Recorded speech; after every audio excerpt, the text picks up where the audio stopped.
The mainstream media is a horrible influence.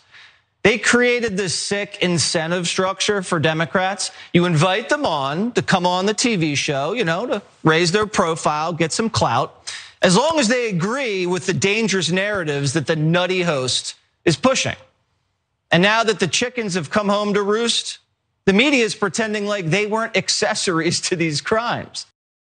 Oh man, Jesse Waters of Fox News, Jesse Waters of Fox News is saying that Democrats have jumped in this whole mainstream media thing because Fox News is not anywhere mainstream. It's this quiet corner of the internet, I guess.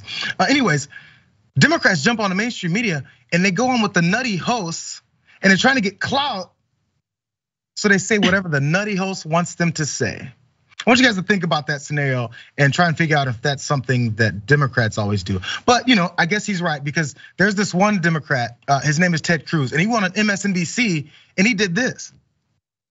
Unlike Democrats, Republicans, they focused on Judge Jackson's record, her judicial philosophy, and exposed the Democratic double standards when it comes to Republican nominees. That dates back decades. Here's Senators Graham and Cruz from earlier today. As I listened to your testimony, I believe you are someone who is compassionate. I believe you care for children, obviously your children and other children. But I also see a record of activism and advocacy as it concerns sexual predators that stems back decades and that is concerning. Here now with Morris, Texas Senator Ted Cruz is with us. What is her hidden agenda? We ever get an answer on that? Well, no, and when it came to critical race theory, she didn't want to answer the question. Oh, my bad. That was Republican Ted Cruz on Fox News doing some clout chasing over Ketanji Brown Jackson because that's what they were doing. Okay, fine. That was just him. But there's this one progressive, his name is Lindsey Graham, and he went on CNN and he did this. This line of questioning from my next guest exposed the utter hypocrisy from Democrats. How faithful would you say you are in terms of religion? I am reluctant to talk about my faith in this way just because I want to be mindful. Look at the friggin' Afghan government. It's made up of former detainees at Gitmo. This whole thing by the left about this war ain't working. Joining us now is Senator Lindsey Graham of the Senate Judiciary Committee. Senator, Judge Jackson seems to imply that being openly religious somehow taints a judge's status. Well, I think what I was asking her questions about her faith, and I don't believe for a minute that her faith will determine how she would rule on a case. Right. Senator, one last question. You gonna vote for her? Stay tuned. Stay tuned because I'm not promoting myself at all. I'm not here chasing your clout, Janine Pirro. What are your thoughts, Francesca? The sick incentive structure. I mean, once again, Republicans project so much, but to be honest with you, MSNBC and CNN do this all the time, right? They consistently will show clips from a performative aspect, and whether I agree with that performance, whether I agree with that line of questioning or not is sort of beyond this current conversation. And then they turn around and have that same person on rather than having someone to give more analysis. And look, like, to be honest with you, sometimes I enjoy hearing from Democrats, right? I definitely don't enjoy hearing from Ted Cruz or Lindsey Graham, and that's just my political leanings. So both sides are participating, both have this sick incentive structure. These are the people who, like, Donald Trump is on the toilet calling them and they will take his call no matter what, right? And talking about an incentive structure, they're all trying to vie to be Tucker Carlson essentially. So, and then there's the pipeline, right? There's sort of the revolving door between politics and the news, and they both participate in it. Here's my only last point.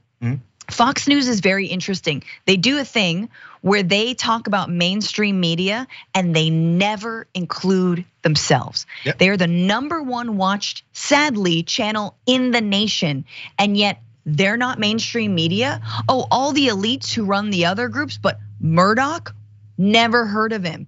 Oh yeah, no, the expanding empire that is News Corp, never heard of it, right? So like, they somehow exclude themselves and identify themselves with like the common people when they're anything but. It's kind of this incredible magic trick.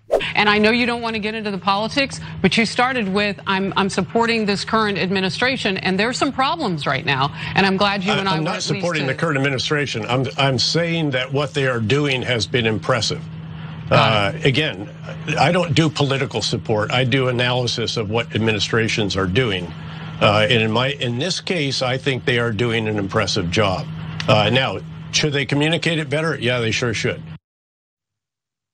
Four-star General David Petraeus, retired General David Petraeus, he showed up on Fox News, talked to Harris Faulkner, and they kind of got into it, a little bit of back and forth based off of the Russian invasion in Ukraine. But specifically, Harris Faulkner was trying to get David Petraeus to continue to push this narrative on Fox News that Joe Biden isn't up to the task, his administration isn't doing anything, they could be doing more, and others are actually doing even better. In this particular instance, they went through a lot of back and forth. So bear with me as we go through this, because first she wanted him to jump on the laziness factor. Biden isn't doing enough, especially since Boris Johnson over in England there visited Kyiv, and she's wondering, what more could Biden do? Watch this part. President Biden is being criticized for being in a bunker. We had just shown Nigel Farage, and others have said it too, that it looks like he's hiding out in this point. So what you're making is such a compelling truth and reason why he might be told. Maybe it isn't his decision to go to Kyiv. What more can he be doing though? Because he's definitely on the back foot now, as they like to say. So maybe Biden doesn't go to Kyiv, but what more can we do? Well, gosh, he just was in Brussels. He was just in Warsaw. He was just outside in other locations. Did that make a difference? Poland. It made a huge difference. That NATO meeting was called on such short notice for one reason. The US president said he was going to go to Brussels, and so all the rest of them came as well. And I actually think that no one was more critical, this administration, than I was over the decision to withdraw from Afghanistan, the lack of real consultation with our NATO allies on it, and the way it was conducted. But in this case, I think you have to give credit to the administration and overall for leading the world in a number of the different ways here. And I think, again, I think that's only fair. David Petraeus went on Fox News to talk about fairness. Not about Joe Biden, it's not gonna happen. Now, he was there to talk about some nonpartisan ways to analyze what's going on, and I think they were expecting him to go the other way. But he was given detailed information that would actually give you a reason to think about what's happening and where your opinions then stand. Again, that's not what Harris Faulkner was looking for. Watch this. I'm pretty assured that they are working every possible angle to provide additional weapons, supplies, ammunition, and so forth to Ukraine, both from the United States, which has already sent thousands and thousands of Javelin anti-tank guided missiles and thousands of Stingers and so forth. And also in this particular story you're highlighting is very important. We need to be getting our Eastern European NATO allies to provide everything they have that could be provided to the Ukrainians that is compatible with what the Ukrainians use, which is mostly Eastern Bloc systems. Right. So again, we can't give them M1 Abrams tanks, but they can give, Czech Republic is giving T-72 tanks. Slovakia gave them the S-300 Eastern Bloc radar system. Now they're considering the artillery. That's what needs to be provided. And also the ammunition that goes with them. Why wouldn't we do that? We don't have those systems. The sanctions are not working. We don't have Eastern Bloc systems. The sanctions are, and I heard you say that. I understand that, but you know you're going to have to backfill some of that. In a section.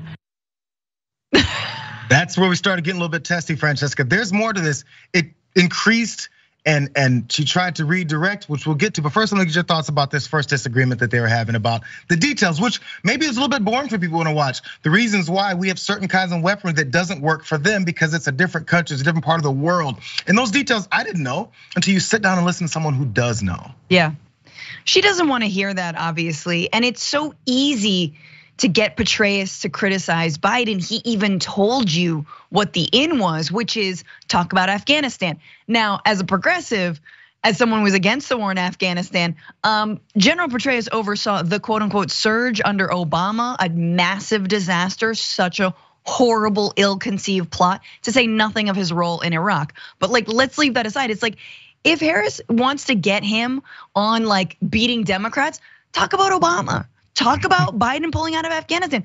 But on this, especially when she's like, really trying to understand what he's saying and then come back with something, it's like, you're out of your league, honey. Like, no.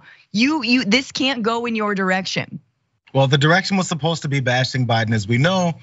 And then even though those facts and figures were actually given, she then still tried to redirect it back to poll numbers, because if it's not about the reality, we'll at least have to talk about uninformed Americans who just don't like him. Watch this part. Look, the American people, I want to show you where the American people are right now. Let's put it up, because Harris, I think that's important. I'm a military guy. I don't do domestic politics. Let me just explain to you what I'm seeing and what my understanding is. General, again, with all due respect, I don't do polls. I just want to show, helping you understand what you're seeing. I do understand that, but I want to show you, because there's somehow a disconnect that's happening, and it's important. People trust you. Now, that may be true, and I'll leave that to you all to highlight that. Well, and I want you to see it. A new poll does show that more than half of people disapprove of the way that President Biden is handling Russia's investigation. So let's get to the nitty-gritty of this. What can we give them to shoot down Russian planes? Because that's what you're talking about, artillery for an S-300 system. What they're about to do to the people of Ukraine, they're going to need more. And maybe these other countries are closer. So can I answer? But you say we are so special. Can I answer, Harris? Yes, please. Can I answer? Okay. What we have done, in fact, is work with Slovakia so that when Slovakia provided their S-300 air defense system, which ranges above the 10,000 feet that the Stinger missiles that we have already provided in very substantial numbers to Ukraine, which are knocking down hundreds of different fixed wing and rotary wing aircraft, that was backfilled by Patriots. That's how that happened. More details, more facts that was not supposed to be relayed on Fox News. But lastly, what made Harris uncomfortable just again at the end was David sprinkled in a little bit more praise about the way things are going. And again, it's not about the people there, it's about the way things are going and what we can do, the limitations and what we have done. Watch this last part. Look, it's never going to be enough. I was never satisfied as a commander in the battlefield, again, under a Republican or a Democrat, that we had everything that we possibly needed. It's about a relative question. Are we doing what we can? And I think we are. I mean, we've also committed over something like $2 billion just in military assistance, and then much more in other terms, in terms of humanitarian and economic assistance and so forth. And of course, we're also really putting the screws to the Russian economy, the financial system, Putin's inner circle, and even the business community, which is leaving in droves, as have been some 250 to 300,000 Russians who are voting with their feet and leaving the country that they now see as an international pariah. So there's a lot going on, and I appreciate the opportunity to lay that out for you. Again, absolutely. I am non-partial. I don't support or vote or anything else, either party, but that's how I see that, Harrison. That's how that worked out.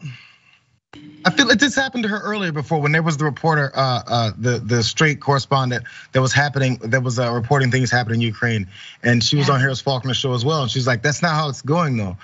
I get that you're trying to push this line that they ask you to push, but I can't go outside of the normal facts that are happening right in front of our face."